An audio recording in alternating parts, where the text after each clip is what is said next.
It did not surprise the prince that none of his attendants were following him. The stories of the ogre were scary enough, after all, and cowardice is common among humans.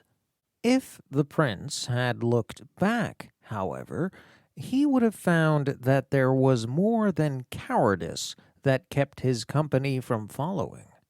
You see, as soon as the prince had passed through, the undergrowth closed back up as before. He heard his friends' voices fainter and fainter behind him, beyond the barrier, calling, pleading for him to come back. But the prince was a man on a mission, and he continued on his way without a backward glance. He came to the castle and entered a wide outer courtyard. There he stood still for a moment, holding his breath, while his eyes traveled over a scene that would have frozen his entourage with terror.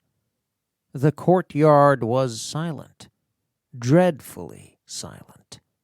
But it was by no means empty. It was as his friends had told him. Bodies everywhere. On all sides lay bodies of men, women, and beasts, draped across chairs, sprawled across tables, covering the floor like carpets, seemingly all dead. For a moment in time, the prince's heart stopped beating in his chest. His eyes, however, did not stop moving, and as the prince continued to look around, his courage slowly returned.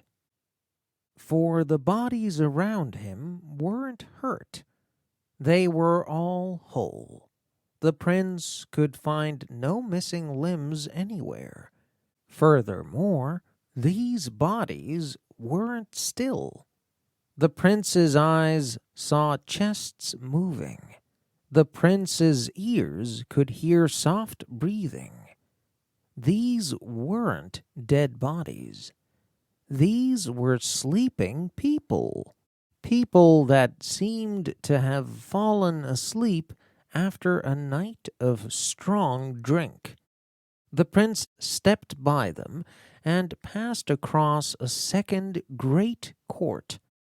He mounted a broad flight of marble steps leading to the main doorway, where guards leant against the wall, every one of them asleep and snoring.